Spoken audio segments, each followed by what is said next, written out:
Hello, everyone. This is Eric LaRonda, and here with energy intuitive and channeler Lee Harris and the spiritual catalyst Teal Swan.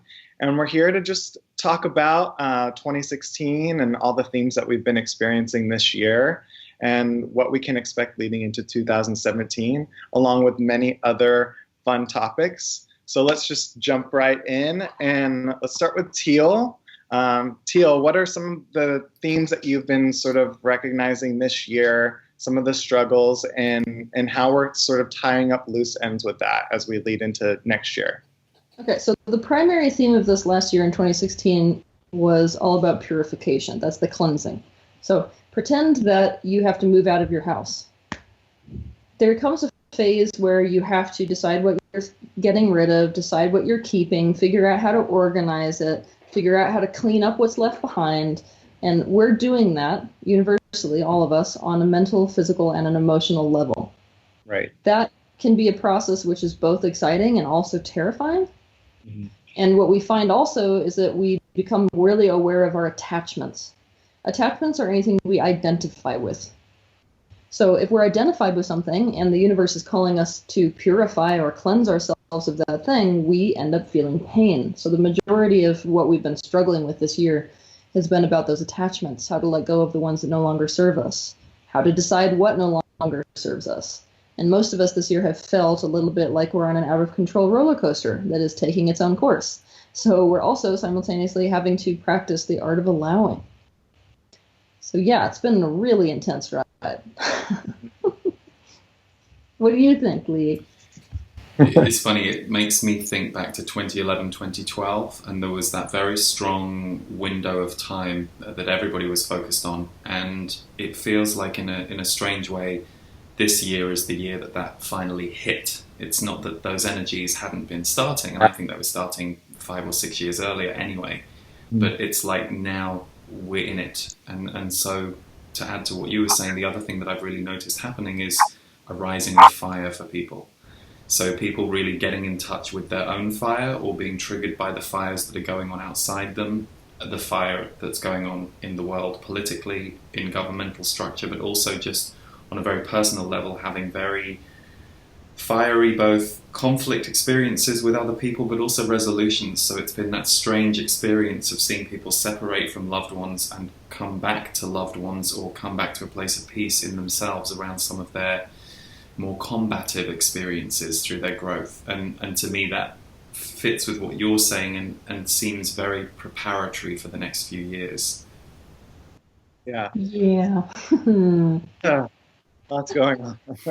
So for people that are still struggling with letting go, like what are some practices like that they can, implement into their daily life that could sort of work towards becoming more free of those attachments? Can I start? Yes, please. Okay, one thing that I noticed with people who are struggling to let go is that they don't really have a strong, firm hold on what they want yet. And one thing about purification is that we're supposed to be purifying or whittling down to what we really, really want, where our heart really is. And so it can be very, very difficult for people to let go of one cliff. If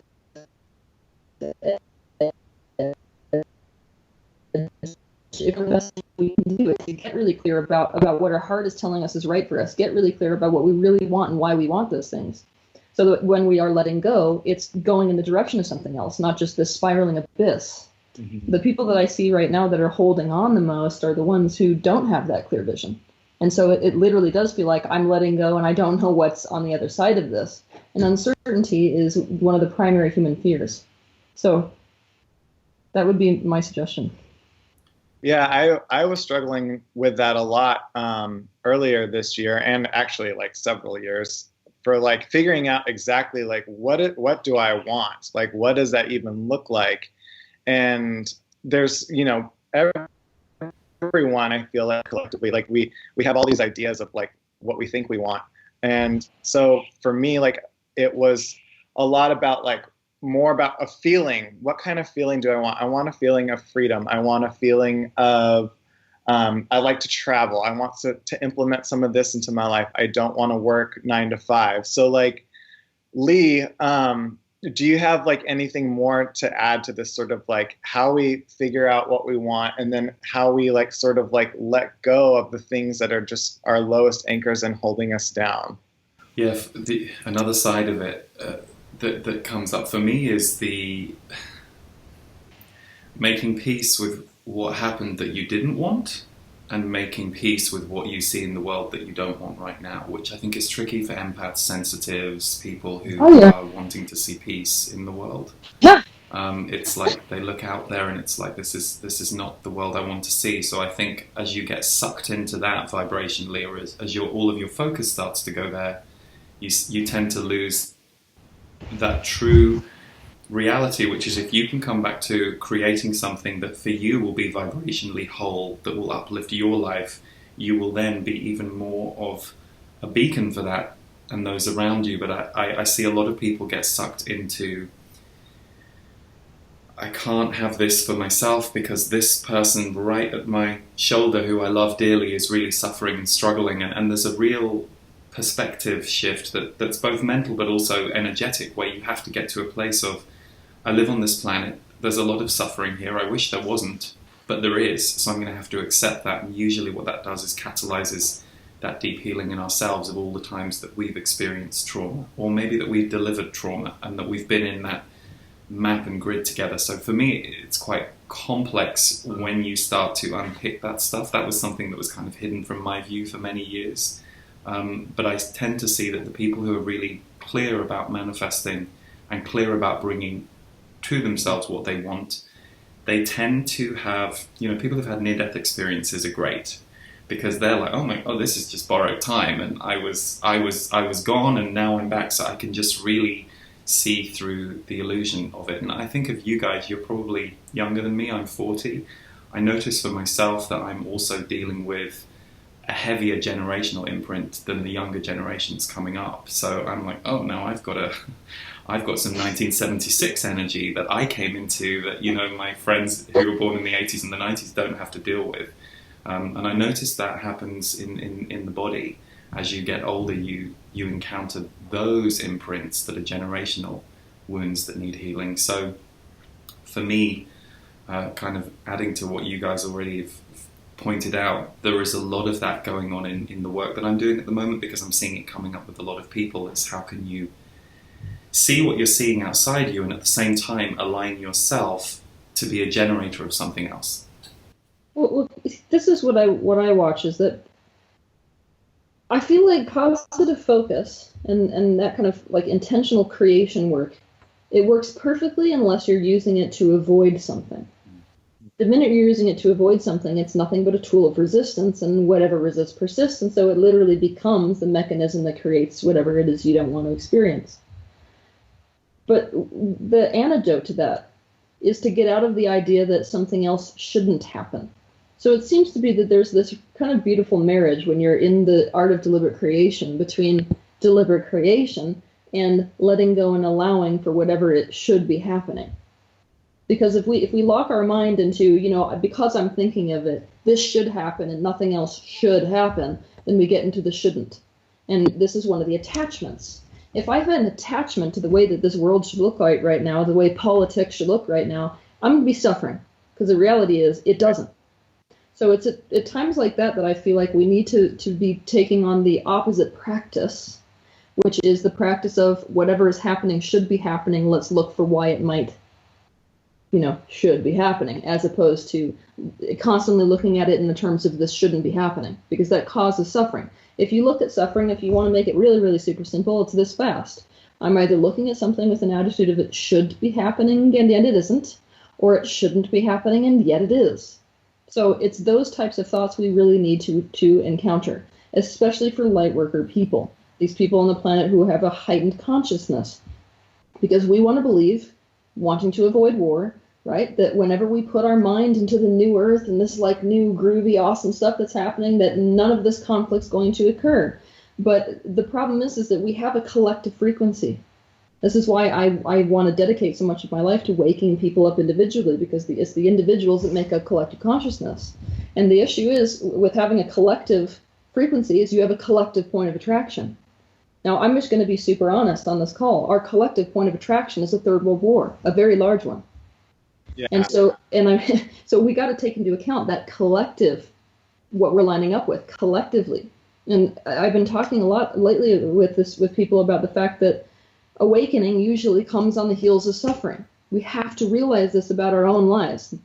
So if in our own lives what it took for us to awaken was running into a tree at 70 miles an hour, or losing someone we loved more than anything, or being born gay in a family that's like super Christian, then those are not comfortable states, but it caused us to wake up. So then the question is, what might you think that the collective consciousness who's in a state of unconsciousness might be lining up with in order to have that awakening?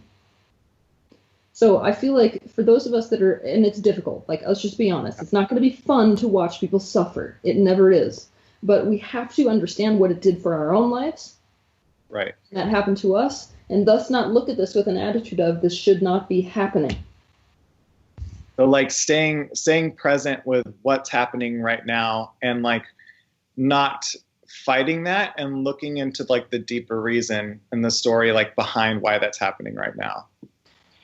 Yeah, I mean, so here's an analogy. I'm sorry, but I'm like it's taking over. I'm really interested in hearing what you have to say also about this. But I had this interaction, right, because my mother is a liberal activist times 100.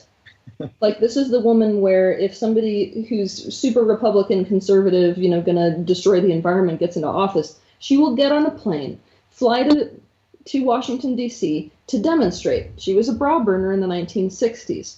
Anti-war movement, crazy activist, right? Mm-hmm. And I keep having these conversations with her because in her day and age, it was all about resisting the powers that be in order to make a change. It is not going to work this time. It's not going to work. Mm-hmm. What's going to happen if you resist this is you're going to suffer, and that's the end of it. Because this has been a collective asking. And one of the most difficult, positions for someone like me or like Lee to be in as a, kind of a pioneer of new thought and that type of thing, and somebody who's tapped into the higher dimensions in the universe, is that you can actually feel the collective asking for that wake-up moment, in the same way that you can feel a collective asking for an experience of cancer in somebody who's living a life that's monotonous, that does not please them, and it would take something like that to wake them out of that sleep. So feeling into that, it doesn't matter how much you resist this, it has been asked for. And right. That is the hardest thing to explain to somebody who wants to see peace, light, love, and happiness on this planet and nothing else. And sometimes that's the hardest thing for me to explain to myself when I'm in a contracted moment in myself. So and I know you're not, but you know what I mean? It's like I notice that wave of consciousness moves. I work with it and see it outside me, and then it lands inside me, and I'm like, oh, and now I'm dealing with, this same energy, this same element. So the other thing that comes up for me, I think, is, and you said this earlier on, just that kind of crazy fear of change that we have. So especially those of us who are, we love being change makers, or we go after making changes in our life, we also have a very intrinsic fear of it. And I think what comes up for me listening to you, Teal, and you talk about the, where we're going, we're going to die to ourselves a million times as we go through this process, because we're going to be reborn because of these other circumstances. And I think that taps into a very intrinsic, not just identity fear, but aura fear that we can have as well. So it is very complex. We should really talk about something much simpler than 2017, 2016. But it's complex. Well, I think one of the things that we can do is to honestly stop making it, like a perfectionistic game in terms of our spiritual practice. I feel like this is part of the issue, is our attachment to being transcendent, even in and of itself. Like, I think it's really powerful when people like you or like me step up here and publicly say, look, half the time when I read these, the headlines in the news, I'm not like, oh, this is wonderful. Even though that's the ultimate truth, I'm like running through the house, across the balcony, looking over at my intentional community, being like, I give up, you guys. This is straight up whack. Like, yeah. So there are those moments, and we're all going to have those moments. So I feel like one of the things, because we're talking about no resisting, We got to stop resisting even the movement of those types of energies through our embodiment. Because you're going to have those lower dimensional sort of reactivity thoughts. You're going to be attached. You have an ego, regardless of whether you'd like to think you don't, you do. So if you're even calling yourself by a separate name, my name's Teal, you have an ego. End of story. And I don't even think the ego is a negative thing. I think it's a positive thing, provided that you learn how to work with it. But obviously, if you're holding yourself to the expectation of feeling super good about watching people get blown to bits in the world, over in another country, or even in your own country, like, you're going to fail. So basically, it's about allowing yourself to have the reactivity, but it's about what you do with the reactivity, right? How do I meet this reactivity?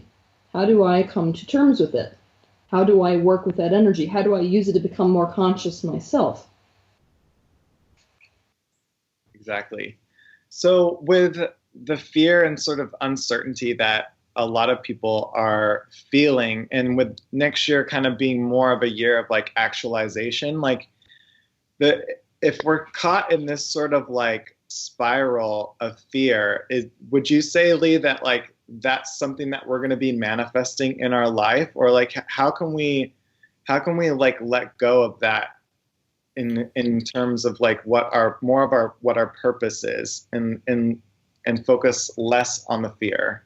Just did an energy update video for December, and in it, one of the things that came through was that certain people are still very much on the floor.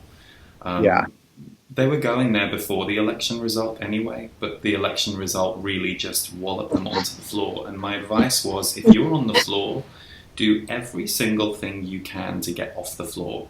Whether that means working weekly with a therapist or working weekly with a healer, just everything that you can to not stay in that state as long as you have been in and you're going to be. And it's not to say deny the stuff that comes up. I've been down the hole many times in my life, and sometimes for several months at a time. But you're going to have to get yourself back out, because what's happened for a lot of people is a trauma reaction that comes from deep, either inside their own existing life or has come across time, especially those people who are very dimensionally active. 3D reality is not their reality. There is a trauma point that this election focused, and I say the US election, but the US election was a focal point of a worldwide energy that's been brewing. So to be really clear about it, the people who have hit the floor, this is a time, going back to what you said about purification, that they've been pushed into that place. So now the important thing is getting support. I'm a huge proponent of, especially if you have wounds around people, if it's people who are your abuser or the person who hurt you, go and work with people who can help reverse the process, because 50% of the healing is going to be rebuilding trust with a human. Totally. Where your trust wound exists. So that was one of that would be the first thing I would do if you're in the fear spiral. I think it's one of the worst things we can do, especially, and this comes up a lot for spiritually minded people, is you're in fear, you're in a bad place, and you bring in self-judgment and go, oh my God, I'm in a bad place, so I'm just going to manifest everything bad, which is just continuing the whole thing. So for me, learning what's your self-judgment is really helpful. Like, I've had to learn what my judgment triggers are toward myself. And now if they come up, I know to have another conversation. I have a parent inside me that will counsel against that judgmental voice, that I now know enough about them. I'm like, okay, here's a shade of that again. It's smaller than it's ever been, but it will come up. So I think for people to get themselves out of that state, first and foremost, because conversely, a lot of people are going to be kind of flying high within themselves and within their lives in the coming 1-2 years. And I say that with some trepidation, because I'm very aware that there will be a lot going on in the world that people will not like and won't be enjoying experiencing or seeing. But within that, there are going to be a whole bunch of people listening to this kind of conversation who are going to be more on purpose, more alive, and more focused in a way that will feel very whole to them, more so than ever before. So it's that strange juxtaposition. Well, it's actually quite easy to understand that juxtaposition, I feel like, because if you think about a character like Mother Teresa, the average person, if they were like stuck in a place where people are dying of diseases and dropped on the corner when nobody could take care of them, and they've got like deformities and they're completely impoverished, most people would be like, this is a living hell. I don't want to be here. But somebody like Mother Teresa, who comes in with a purpose for that specifically, is actually going to feel better there than she is if you took her into a Manhattan apartment where everything was provided for her. That's how purpose works. So one thing we have to remind ourselves is if we have lined up with this type of thing happening within the world and this type of conflict, then chances of you coming in with a purpose that's perfectly in alignment with that is about 100%. So if that's the case, then obviously a lot of the stuff that's going to go down, you're going to feel more in your purpose even while that is occurring. And so it's not going to be just being drug into a horrible conflict that you wanted nothing to do with against your will. But collectively, part of this, I'm not even going to say part, the majority of the fear that we are seeing mirrored on a collective is actually our feelings of complete powerlessness. Right. So, I mean, the world right now is mirroring that fear 100%, mirroring that feeling. Mm-hmm. But one thing that I want to help people with is that we have a misunderstanding about how law of attraction works relative to fear itself. We have been told over and over again by people who have a misunderstanding about the way vibration works, that if you focus on something you're afraid of, you're creating that thing. That is not how it works vibrationally. A lot of the things people are worrying about are in a vibrational field that is actually far below where fear is. And so if you're in a state of fear or worry, all you do is manifest more things to be afraid of and more things to worry about. You're not like necessarily going to manifest losing the best person you've ever been around in your life because you're worried about that. Right. You'll manifest more worry. So that even knowing that will help some people when they're in a state of fear to not resist the fear, because the worst thing you can ever do for fear is to resist the fear. That goes for pretty much all emotions. But when you're in that state of fear, you don't need to be terrified about the fact that you're creating that thing you're terrified about. Yeah. That's huge. Like, I think that most people in the spiritual community and a lot of like unconscious people, like just the idea of like being afraid is just going to manifest more of that worry, not necessarily like you're going to die, like fall off a cliff like tomorrow if you're like afraid of that. Like, and realizing that that's just like a spiral that you can get caught in is like, that's like your exit out. Well, this is another thing I want people to understand about consciousness. The minute that you are aware that you are worrying, mm-hmm. your vibration is no longer in the worry. You cannot be disidentified to that degree and be a match to the same things, because the law of attraction is responding to whatever your current vibration is. Step into awareness, you've shifted it already. But those subtleties are something that which people are just barely waking up to. So this is why awareness is the single most important thing. Like Lee was saying earlier, when he realizes, I'm in that state where I'm starting to spiral, even being able to be aware that you're doing that means you're not in the spiral. Mm-hmm. And it's interesting too, with this, if you speak to a lot of people about the truth of this time, so for example, I do a monthly Q&A, and on that, for the second half of the broadcast, I will channel my guides. And they're always so like, oh yeah, these are going to be really tough times. Like for a long time, they've said that 2016 to 2020 were going to be really tough years. So the day that, when I was thinking about, I hadn't put that together with the election. That this was like 3 years ago, and they've said it multiple times since. And now I'm like, oh, okay. But whenever, if you get to most of us who are soul-led people, we hear that, and a big part of us goes, oh yeah, okay, and kind of relaxes. So we have this split. It's like there's the part of us that's soul-led that understands what we signed up for, and then there's the human part of us that's taking off the layers in parallel to what's going on the planet. So it is an interesting juxtaposition. And we need to, as spiritual people, stop judging the human self, because that is something that I watch all the time, and it prohibits our capacity to deal with the human self in a loving and compassionate and integrative way. Because for thousands of years, and this is what really has to change, for thousands of years the attitude has been, our goal as spiritual people is to become spiritual and divorce ourselves from what is human. Hell no. We need to integrate. And so we can't be saying, that aspect of us that's just got a lower frequency. That attitude, that separation, is so judgmental that basically our human self, which is, let's just call it the disguise for our higher self, is basically saying, oh, thanks for judging me and loving me. Like, that's wonderful. It made me feel 10 times worse. So I feel like we have to start to see the divinity in our human embodiment, in our human reactions, in our fear, in our worry, in our fears, feelings of powerlessness. We've got to start to not just respect that, but actually embrace it instead of divorce ourselves from it.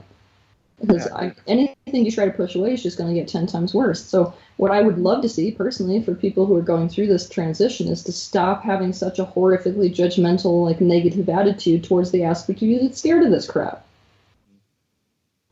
Yeah, because as humans and as, souls, we've come into this life like right here, right now for a reason, for a purpose. Like we're supposed to be here in our body. And like a lot of people in the spiritual community are like constantly focusing on, the positive and then getting like to this state of like bliss that's like kind of separate from like humanity. And it's like, but that's not like why we're born into the situation that we're born in. That's not why we're having like this experience that we're experiencing now. Like we're supposed to be in our bodies and like doing the work that we're doing.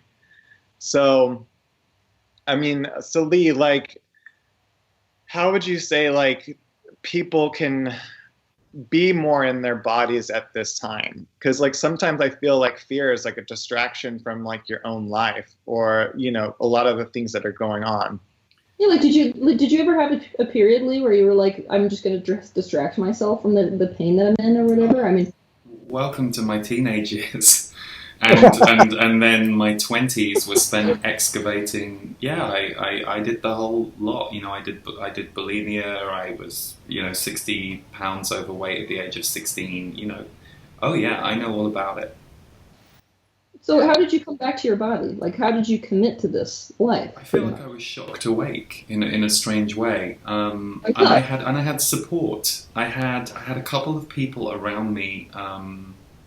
I had a couple of people around me who recognized something in me that was intuitive, and they started to speak to me about certain things that were new to me. But I also went to a more balanced place. So literally for me, I moved from an all-boys secondary school that was very science and maths and academic focused to a mixed college at the age of 16 that was far more creative. It was men and women. And I also started to come to terms with being gay. So I think those were the big things that were kind of how I was imploding on myself. All of the parts of me that I thought weren't allowed to be, I started to turn deep down on myself. And then at that age, I started to bring all of those parts back out and kind of slowly but surely bring them back to life. So if you were to like teach somebody how, I realize that in one interview, this is always the struggle, being like, oh, let's sum up an entire course of teaching in 10 seconds. But, yeah. What would you tell somebody practically from where they are to start doing that? First thing I would say is be really patient, because a million times you're going to want to be at the end result because of the pain. And it will not happen that way. You will have some epiphany moments, like Eric was saying. You'll have some bliss moments, but like any moment, it's going to move, it's going to pass, and it's going to become something else. What I would say, again, like you say, it's tricky because without the individual, but as a theme, I would say get support, speak your truth, look at what you're swallowing and start bringing it out into the world. So, for example, speaking your truth is a huge one. So many people are trapped in a hell inside themselves, and they have no idea that so is everyone else.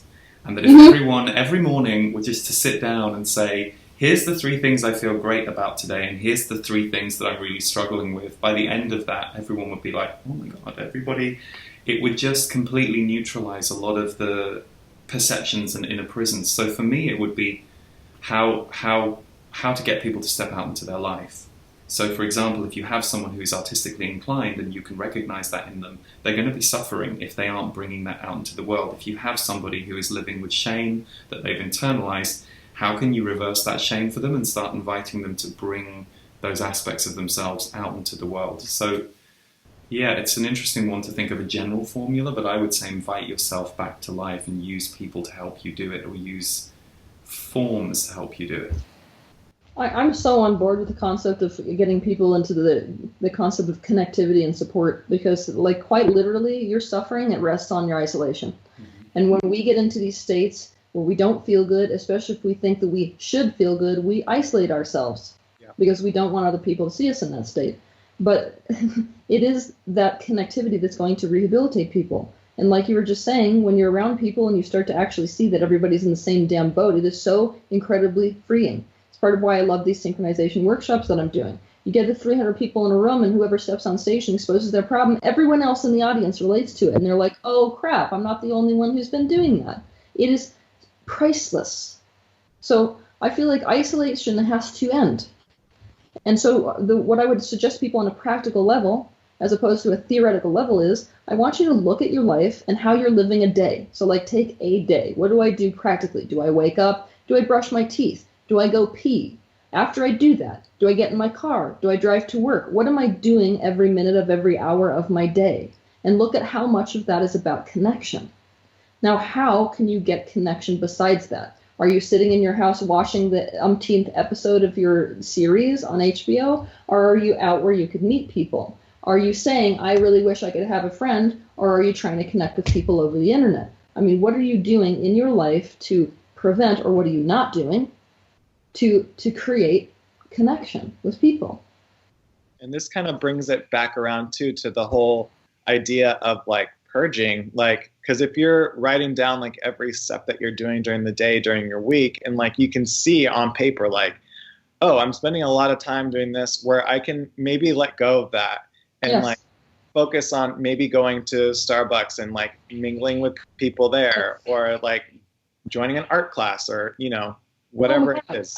Okay, so 22 years old was the first time I ever did this, where I made myself do it, where I took every single 5 minutes, I would say what I was doing for that 5 minutes. And what I realized is that I was doing about 12 times the worrying than I was doing the actual thing I was worried about. Mm-hmm. And I was like, okay, this is a reality check about where my focus is going, about what I'm actually doing versus what my mind thinks I'm doing. Because when let's say you're stressing about the fact that you have to clean the dishes. Cleaning the dishes takes 15 minutes, but if I've stressed about cleaning the dishes for 2 hours, I've now done the dishes for 2 hours and 15 minutes, you see. So the people who have a real good like handle on using their time in alignment with their, let's say, true expressions are the people who are literally doing exactly what they feel great doing throughout the entire day. That's how their day is organized. And when they do, like what we were just suggesting, when they look at their day and they say, wow, look at how much time I'm spending doing that thing that doesn't fulfill me, they make a change to it. They don't keep doing it. And it's like, we love to make living a life that feels good so damn hard. And it really isn't that hard. I mean, it's not that hard. One of the things that comes up a lot with people who isolate or who stay in the house that I've often suggested to them is just go and walk down your street for 5 minutes. And usually the problem with that is there is an emotion or a feeling that they've got so used to and attached to that they don't want to leave the house. So if you can just agree to change for 5 minutes, then you meet or move through whatever the resistance is that's holding you in that place. But usually having a smaller aim can be easier than thinking you've got to, drive to Palm Springs and go on vacation. So it's like, what can you do along those lines that's just 5 minutes? And that's actually all you need usually to walk through the wall of the feeling that you're shrouded in, that's stopping you move toward a different action or a new energy. I cannot tell you how much I love what you just said.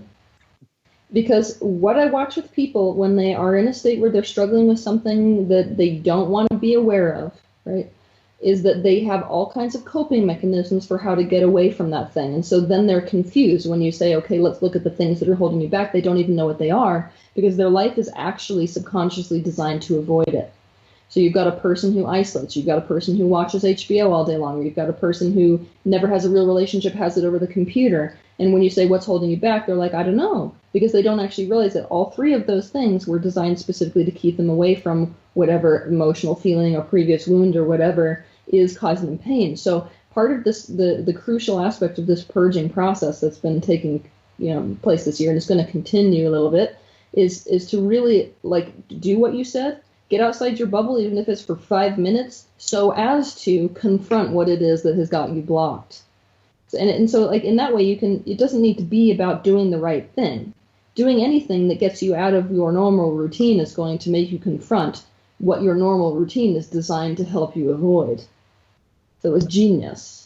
And that's where roller coasters, sorry, Eric, that's where roller coasters are so useful, the actual roller coaster. Because if you think about the experience you have before you go on a roller coaster, maybe not you, Teal, is you're like, oh, I don't know if I want to do this, and then you go on it, and you go, and you're through it, and then you come out and your energy is completely changed. So in a weird way, it's like, can you apply the roller coaster analogy to the everyday moment in your life that you don't see in the same way, but is exactly the same energy pattern? It's like contraction before expansion.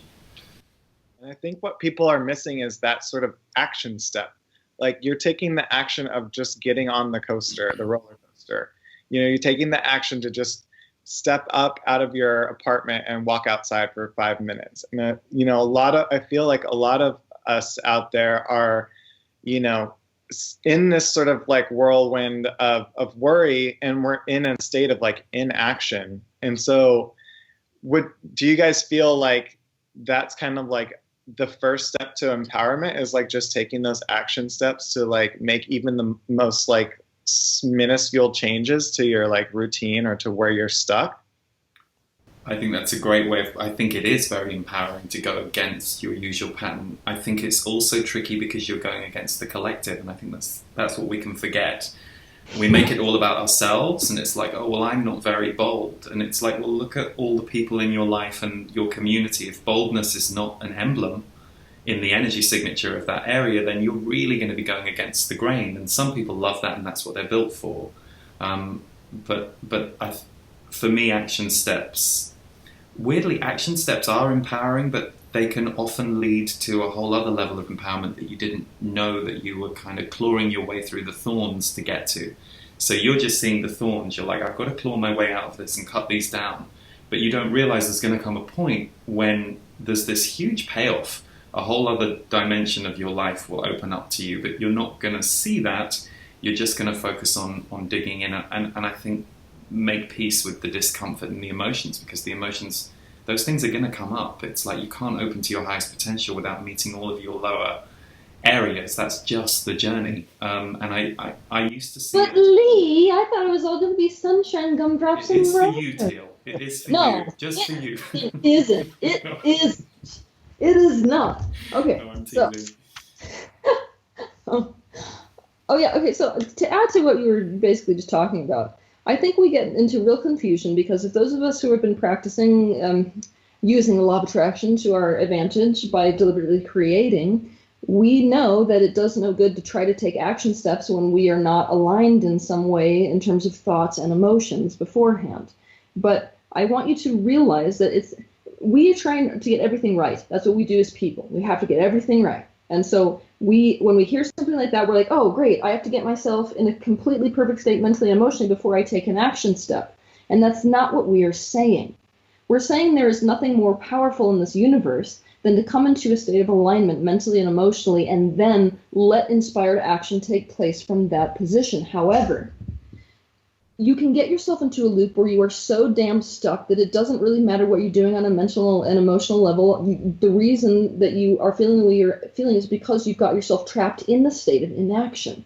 If that is the case, it does not matter what action you take. Anything is going to bring you closer to being aware of what really needs to be, let's say, graced with unconditional presence so as to move through that so that your action step brings you in the direction of what you want. It's almost like shake it up. It doesn't matter what you're doing to change your routine. Anything you're going to be doing is going to bring you closer to what you actually want to be doing. And I feel like people, it's like, because we're trying to get it so right, we're so terrified about taking the wrong opportunity or doing the wrong thing. It's like, no, my friend, any step you take in any direction is going to bring you closer to awareness.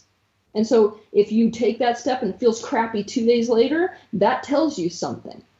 That is absolutely valuable. So if you're feeling stuck at all, one of the best things you can do is that. I don't care what direction it is, I'm just going to take a step so that can give me more information. So we can think about living into our purpose, living into our life, like we're stepping into an uncharted territory in an ocean, right? Mm-hmm. So what do? You put 1 foot forward. That tells you a little bit more information about whether you're going to take 1 step forward or 1 step back or 1 step sideways. every single movement you make tells you more about yourself. And that was always how this game was meant to be played. This would not be the future if you were stepping into a state of certainty. In the future, if we were to become certain about what it contains, it would be the past. It wouldn't even be the future. So I feel like some of us have to fall much more in love with the concept of not freaking knowing what we're going to discover there. It's like if we could all put our little Jacques Cousteau hats on and be like, let's go diving, then life would be a lot more enjoyable than being like, I got to know what's going to turn out before I take a step. No one knows that crap. So, yeah. Well, I mean, I think that's huge. Like that because people do put all this like sort of pressure and like weight on their shoulders of like, oh, am I going to make the right move or am I not? Should I do this or should I do that? Like, and then they're just constantly in like this tug of war inside themselves, and they end up like not doing anything. You don't get out of bed. Yeah, and then they're like hard on themselves for not doing anything. But then your life is a war, and that's what people don't get. On an external level, you may be laying in bed, watching your HBO series, maybe eating some cereal, and the entire time what's going on internally, where you're actually living your life, is a war. Mm-hmm. That's your life. So, risk more, people. And it's okay if it doesn't work out because you learn that that's not what you want.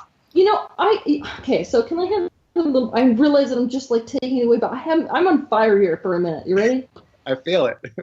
One of the worst things we do as parents, I'm talking specifically to parents out there, is that we make it into this attitude basically where we, as parents, want to feel good. And it doesn't feel good to watch our children do anything that teaches them something painfully. So we're like, okay, you've got to do this so you can be safe. You have to do that so you can be safe. You have to do this so you can be safe, all because I want to feel good, which is self-centered as hell, even though it seems loving. So what we got to do if we're parents is to switch this up with our kids while they're young, because this is why we end up like we do when we're adults, and to develop this attitude of, you know what I would rather imbue this child with is the idea that they can trust themselves.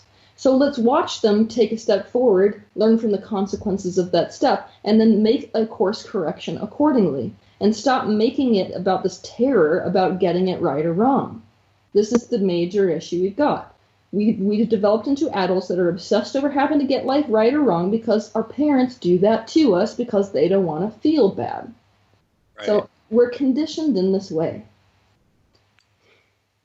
So can we and then I think if we're doing this sort of giving ourselves the trust that we need, and then if we fail at something, validating that experience for ourselves too, and if we succeed in something, so because I think a lot of people just aren't giving themselves the credit or validation to I think we got to become okay with failing. Exactly. I'm gonna be much more aggressive than you're being. We have to become okay with the fact that we might fall flat on our asses. And for me, that goes hand in hand with feeling okay about being really uncomfortable about what I'm about to do or what I'm about to step into, because that for me has become the signifier that something very alive is about to happen in my life. I usually feel very uncomfortable. It's usually right before I walk out to a couple of hundred people and we're about to do something together, or it's those moments that then I walk into life. So I've tracked that pattern. I'm like, oh, I'm very contracted. Something good's about to happen. Me? Yes, hi. So I have another question for you. You ready for this? Because I feel like you can, with this next question, I feel like I'm tapping into an issue that most people have. And it's in alignment with what you just said. So on the one hand, they learn, follow your emotional guidance system. And the emotional guidance system is always going to tell you what direction you should go and should always feel good.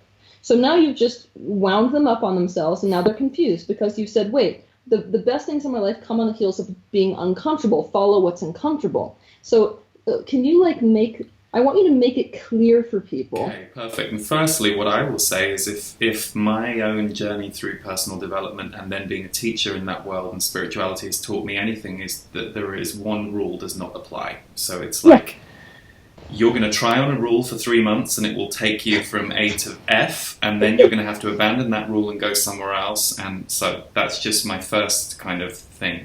It really depends on the individual and where they're at and what they need. I learned that I would have a response in myself where I would become contracted right before something expansive and energy changing was about to happen to me. So as I said, that can happen before a live event with people. It could happen on a really good first date with somebody that I didn't know I was about to have a relationship with.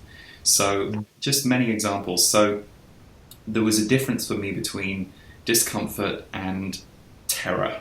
So if I was absolutely terrified, I did not have to jump out of the plane. I could say, no, it's fine, let everyone else jump, I'm just going to go back down to the ground in the plane. But if I was just uncomfortable, I started to track there was a level of discomfort that would be a bodily response in me before I expanded. So you start to go, okay, I just have to keep walking forward. I'm not going to cancel this, I'm not going to walk away. I'm going to keep walking forward, and I know that this will turn, and my trust comes from tracking it as a pattern of mine and having the experience break through every time, but it was always walking into the unknown, and it still comes up. Okay, I'm adding something. Mm-hmm. In general, I would rather people adhere to the concept that they should follow their emotional guidance system no matter what it says, because it can keep you out of some seriously deep trouble, especially women who have been abused, when their internal guidance system says hell no, and they go, maybe that's just me resisting. Dangerous, dangerous. So, straight rule of thumb, if you're in doubt, probably play it safe. However, when we get into these teachings, which are highly simplified, things like, okay, always follow your emotional guidance system. If you're ever feeling negative, it's not the right path for you.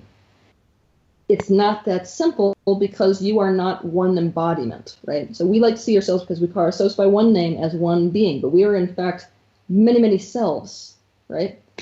And we become fragmented like that through the process of socialization. And that is when our emotional wires become crossed. So from somebody who sees the world like I do as an extrasensory, what's very interesting is that if you were to leave a baby on their own, they would follow their emotional guidance system, and they wouldn't even feel discomfort in the situations that Lee is talking about. When that starts to happen is when we have our first experience where we do something, we follow our internal guidance system, and we are taught essentially that what we did was wrong. Not for us, for someone else. And because of that, they made our lives hard. And so we start to be taught in the process of socialization that what we think is good is bad, and what we think is bad is good.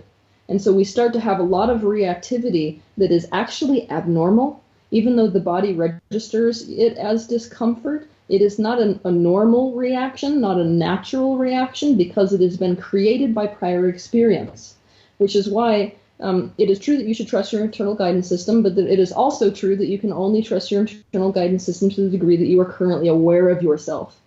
Because quite often you'll notice, oh, why does it not feel good to go towards something that feels good to me? Because I've been taught that's self-centered. So my emotional guidance system, the minute I do something that feels good to me, feels bad. Does that mean I should avoid it? No, because the aspect that's actually reacting is the aspect that's saying you're self-centered right now. So this is why it's much more important to dedicate yourself to the consciousness when you have these emotional reactions. You use them as a meditation bell to go in towards them and try to figure out which part of me specifically is having this emotional reaction right now. And when you start to explore that consciously, it tells you a lot more about whether the aspect of you that's saying don't do this is coming from an aspect that's like, you're right, this is a real bad choice, or don't do this because there's some sort of trauma that's actually causing that reaction, when in fact it would be a very good thing for you to do. Right. That was a mouthful.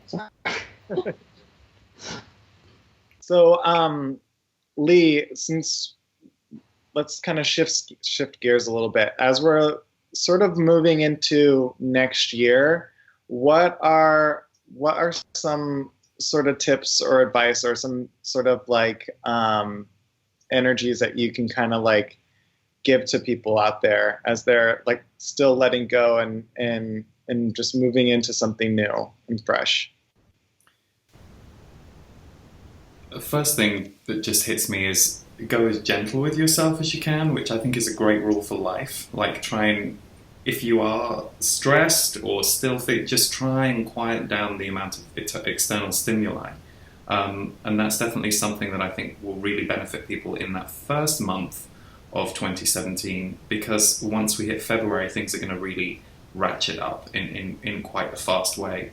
But what I will say specifically for the people who are watching this and that this is for is it's really like time to suit up and boot up. Like, a lot of people are going to really find a new level of purpose, and for some people it's going to be quite a sudden leveling up of what they've been dreaming about or working on for the last year or two, and for other people it's going to be almost literal transplants. I said this to Teal before we got started today.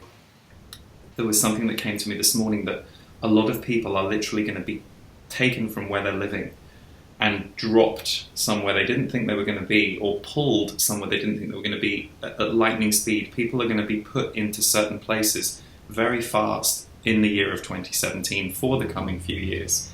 So that's going to take some people by surprise, but a lot of the focus for people who are listening to this is going to be, what am I here to do?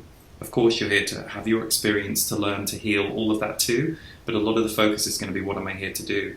And some of the fears or the hesitations that people have had before are going to be melting away very quickly. So it could make for an emotionally intense first few months if you're walking towards that path. But what I will say is that there's more of a grid of support that's happening for those roles now. So you'll have people coming in from the left and the right who are supporting you, who are leading you, who are pulling you. People are connecting. So this strange experience of watching division and disconnection occur on a collective level, those people whose role it is to help others connect and to be connection agents for others, they're going to suddenly have like 10 times the support and the connection than they've ever experienced in their life, which in itself will create an inner movement and a change and a healing. But on an outer level, it will mean that a hell of a lot gets accomplished in very short spaces of time, to the point that you'll look back on a week or a month and you'll think, oh my God, a lot happened and I was part of a lot of different things, but you won't quite have time to take it in or process it in the way that 10 years ago you might have dreamt. Wouldn't it be great if that week I did this? And it just will be like, so that's what comes for me in this moment when you ask that question. I think a lot of what people don't realize, and I think what we've sort of touched on today and what you were just saying, is that like there's a lot of focus on this sort of like negative rise of the state of the world and the US specifically, but like, you know, we live in this sort of duality where, you know, there's a rise on one end, but there's still like an equivalent like rise of like positive and like, you know, really exciting changes and, you know, empowerment and these sort of like, you know, uplifting journeys. So, Teal, can you kind of like what's your sort of take on that? I mean, I have one thing to add, if I can, that just comes to me. This is something that's come through my guides for years, and I always feel the truth of it. At times when I myself have gone into those fear moments around the powers that be or the control in place, they're always saying, you have no idea what's going on behind the scenes to dismantle, disrupt, and play with all of that stuff. You're looking at it from your human perspective, seeing it. So I'm saying I absolutely agree with everything that you've just said. There's an enormous wave of light in tandem with this, and I think that's the side that many people who are watching this kind of thing will find themselves in and on and working for. But yeah, some of the fear that we can get sucked into is useful because we can be used through our fear. So if we're all manifesting a horror story because we're all trusting what it is that we're seeing through certain pieces of information, we become a part of the fear technology. So I think that's where it's really important to discern where your focus is and what you're agreeing to in the future or not, because so many things are spinning right now. There is not a set path. That's my perception, and that's what I often receive. Teal, what are your 2 cents on that? I feel like I feel like the vibrational momentum that has been going into this time period that we're entering is so incredibly intense that we have got to stop trying to slow that momentum and instead get on board. Getting on board with the momentum looks like, very practically, what do I want my life to look like? What do I want my day to look like? What do I want this society to look like? And how can I add to that, even in the tiniest of insignificant ways, today, right here and now? So getting on board, basically, you've got to stop thinking about what you don't want to see. Start thinking about what you do want to see, and then every day that should be your focus. It's like, if I had my way, I don't like people being ignorant to what's going on in the world, and I really don't think it's very easy to be ignorant to what's going on in the world right now. But I want people to just, if you could just pull your attention off of it and kind of like accept that the old system is crashing, then all of the effort needs to be going into what's the new system going to look like. What I've been complaining my whole life about this, I hate the way that it has been. All right, here's your big shot. Here's your big chance. Every day, it should be, what do you want to build instead? And so the people who are going to be doing the best during this next year and the years following that are the ones who are going to really step up, like you said, put their boots on and start suiting up and be like, all right, let's do it then. Let's build this crap. I've been complaining about the single family household, so I'm going to join a community. In fact, I'm going to create one. I've been complaining about where I live. I'm moving. I mean, that's the type of people who are going to really thrive here. And what's really going to be good for those people is that the amount of momentum that is going on in the universe right now, it will make that happen so damn fast that what would have taken 20 years back then is going to take like a week. So that would be my suggestion. Well, and that's exciting for people to hear too. Like, it's doable. Oh my God, like, I'm not standing here saying that what we're lining up with as a culture and as a community is basically you being drug into a third world war, regardless of whether you don't want it or not. No, that's not the message. The message is, this is your big chance. Exactly what you wanted to have go away is going away. So what else are we going to do instead of that? Yeah.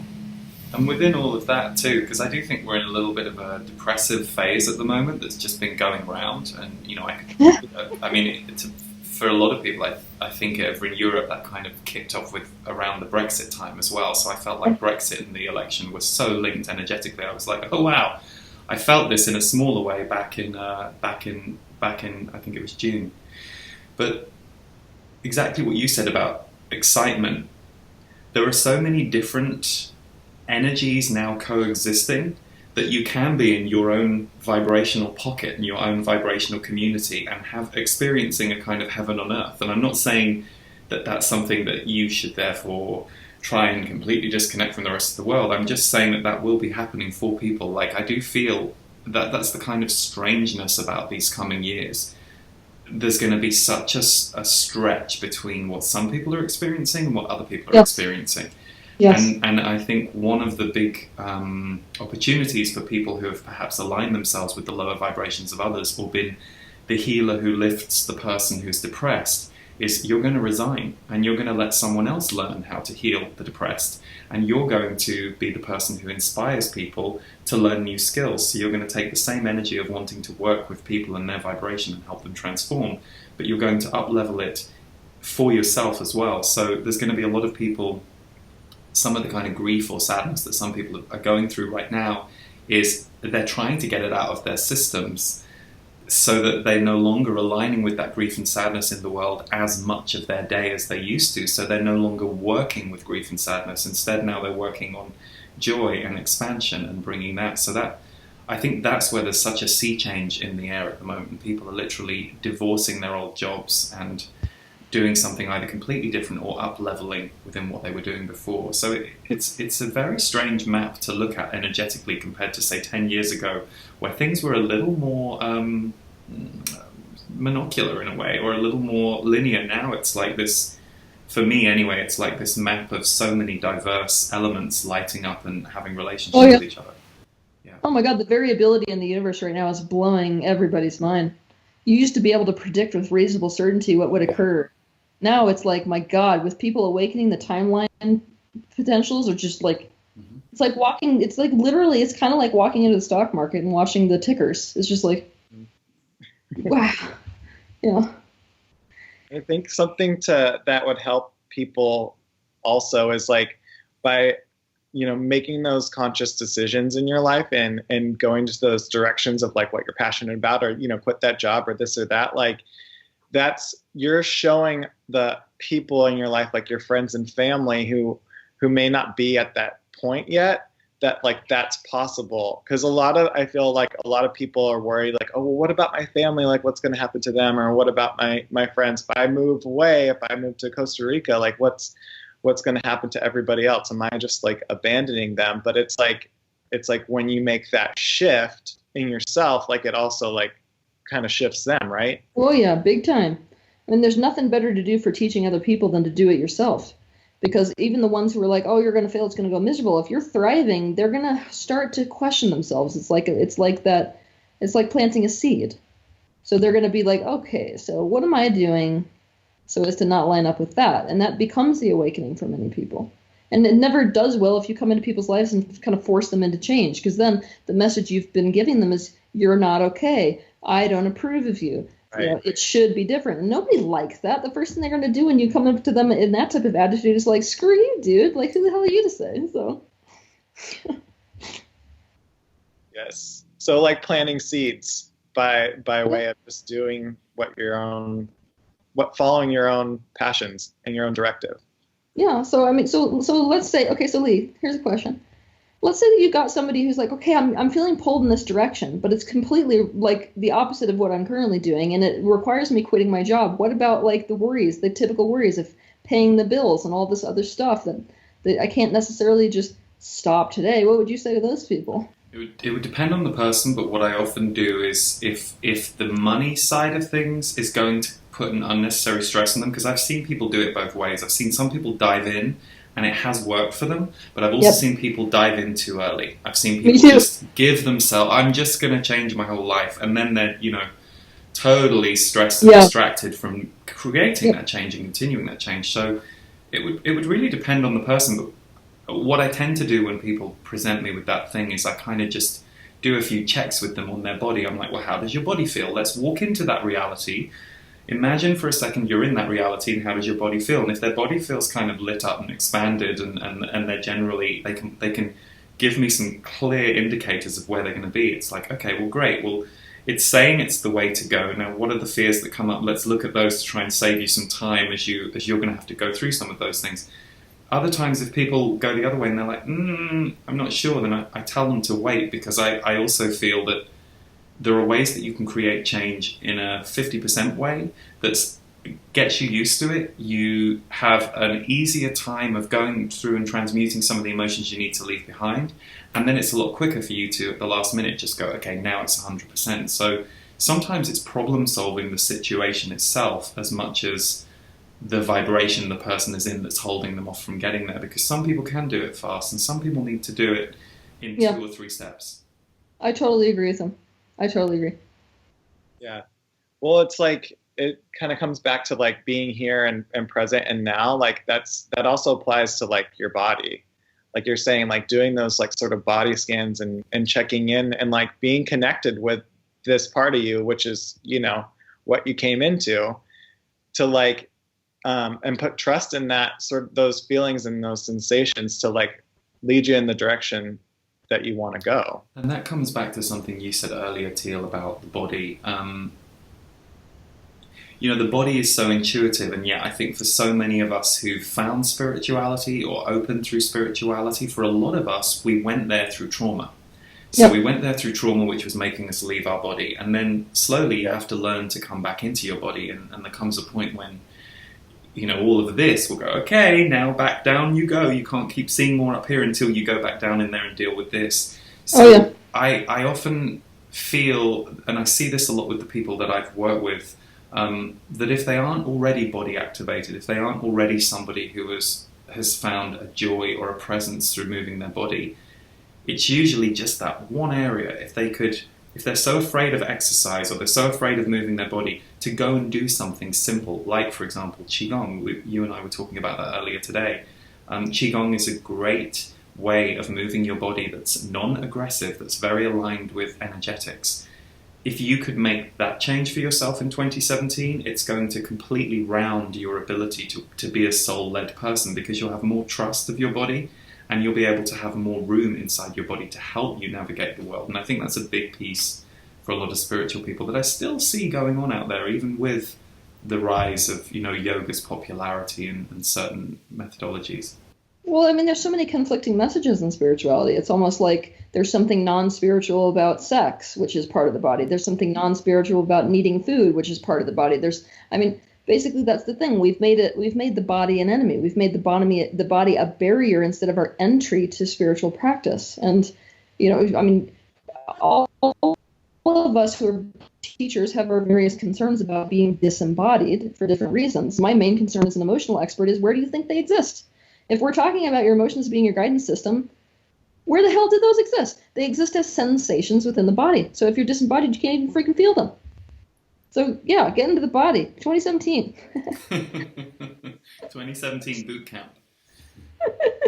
This is wonderful. So Lee, where do people? Do we want to? Do either of us have anything we want to leave people with, or do we think that we've covered our talk for today? I would love to say one thing, which is there is, to go back to this wave of people that were really talking to me this morning before we came onto this video, this idea that a whole bunch of you watching this video are going to bring your presence, your voice, your skills to the world. If you're a healer or a thought leader or somebody who wants to go out there and make people's lives different, whether it's through teaching them about nutrition or anything, I would honestly say just do it. Number one, you're in such a good position. Like, to do this now in 2016, 2017, I started in 2004. It's so much easier. There are so many more people doing it. There are so many tools that you can use that will make it easier. But if I had to say one thing to convince you to do it if you were hesitant about it, is your life will become so much richer as a result. And anything that you're fearing is just more connection.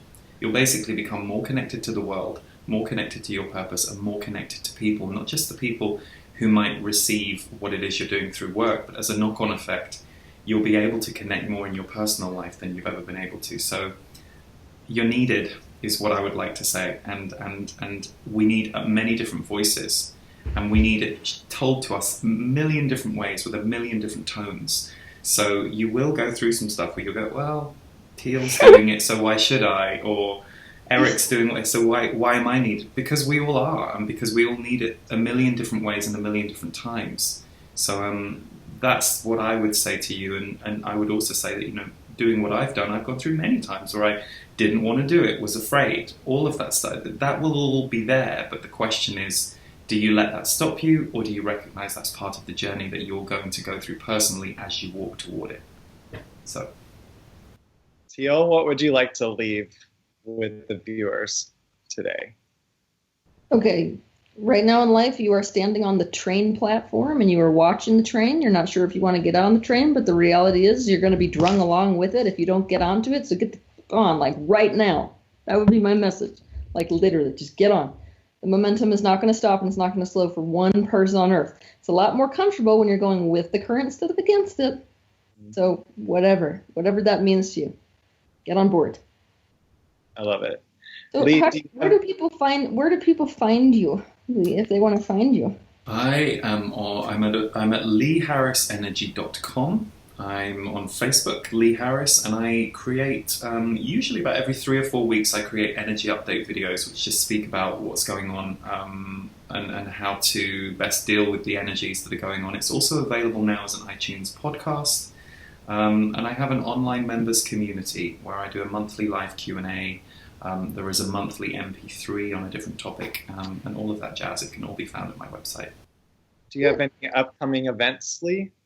Yes, I do. I'm in London for London Alternatives on January the 3rd, and I have an Energy Mastery Retreat in Berlin, which as of today I think only has 2 or 3 places left, but it's that's happening January the 6th to the 8th, and then I'll be announcing events next year for 2017. Wonderful. And Goody. where can we find you, and what's going on in your life? What's your next gig? You're asking me now? Okay. Yeah. I don't know where my life is going. No, okay. Okay, where is my life going? I have started a retreat center, and this is the thing that I'm the most excited about right now, besides the completion process, which is my passion. So at this retreat center, I've called it Philia. So you can go look at the website. It's www.philiacenter.com. And we've got all kinds of retreats coming up for the coming years, basically. So every week, we're going to be having a different retreat on all kinds of subjects. We've got relationship experts coming. We've got my own retreats taking place there. We've got yoga retreats. We've got juicing, breatharian retreats, all of it. So go there and see if there's one you might want to attend. Our retreat center is in Costa Rica, so it's also awesome if you want to dovetail with a little bit of relaxation time. And besides that, I've got all my books available for those of you who want to learn some stuff. And the completion process is my passion, like I said before. This is this process that helps you overcome previous trauma. So in alignment with this theme of purification so that you can get on board, that process is absolutely awesome. You can figure it out by reading my book because I go into detail about exactly how to do it. So if you're interested in that, it is The Completion Process by Teal Swan. Where is my... Eric, you probably know where my next event is better than me. Oh, actually, I do know. I know one thing. Ready? It's February, right? Last weekend of February, I am in New York, and I'm doing basically co-hosting a little bit of a workshop with Gabriel Bernstein and with Laura Berman at the Kripalu Institute. And then the next weekend, I have a synchronization workshop for New York City. Woo! Yep. And I don't know where I'm going after that. Yeah, well, that's all they need to know for now, I suppose. Okay. Well, I just want to say thank you so much to Lee and Teal, and I think we just brought so much information to people that are really going to help them in these next coming years and months. And I hope you guys have a wonderful holiday and a very happy New Year. Can I just say, for those of you watching, Eric did not know he was moderating this video about 30 minutes before he was moderating this video because our other moderator had a family emergency come up. So Eric, amazing. Well done. Thank you so much. Just jump right in. I had a blast, and you guys are wonderful, and I love you, so thank you. Thank you. Okay, love you guys. We can do another in the future. I would like that. Awesome. Yes. That'd be great. Okay, take care. Take care. Bye.